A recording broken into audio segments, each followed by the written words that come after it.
Le chanteur Dave n'a jamais caché son homosexualité mais, dans le show business, cela a des conséquences et son propre manager voudrait qu'il reste discret. Inadmissible.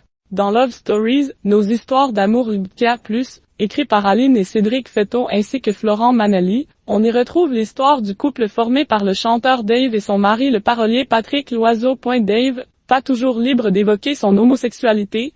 Si Dave a toujours assumé qui il était, cela n'a pas toujours été facile pour son entourage professionnel et son homosexualité a même été un frein dans certains cas. Leur discrétion dans l'espace public ou auprès des médias ne leur épargne pas l'homophobie, comme lorsque TF1 propose à Dave de participer à l'émission Qui veut gagner des millions, il y a une dizaine d'années, mais que la production refuse qu'il y participe avec Patrick. Leur réponse est sans appel, ils ne veulent pas voir deux garçons ensemble durant l'émission, assurent les auteurs dans un extrait relaté par Gala.des, propos qui résonnent avec ceux de Dave, en couple depuis un demi-siècle et même marié depuis quelques années avec Patrick Loiseau. Mon manager, celui qui s'occupe de trouver des concerts, n'aime pas beaucoup que j'en parle dans des émissions de télé, parce que je chante évidemment aussi et comme mes grands succès ont quasiment 50 ans, le public aussi, et donc il y a quand même encore beaucoup à faire pour que ce soit totalement toléré, accepté et compris surtout, dit le chanteur âgé de 80 ans. Dave et Patrick Loiseau racontent les années SIDA. Dave et son mari Patrick,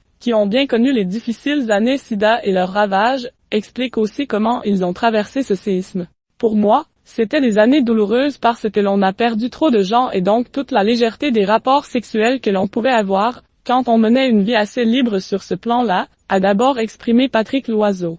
Les gens, NDLR, osaient à peine nous serrer la main, a-t-il poursuivi. Et à lui de conclure, c'est très important de les éduquer, les jeunes, NDLR, de dire que ça existait, parce qu'encore aujourd'hui il y a beaucoup de jeunes qui ne savent pas ce qu'est le sida. Désormais, Dave et son mari vivent leur histoire avec douceur entre leur maison de Paris et celle qu'ils possèdent dans le Vaucluse.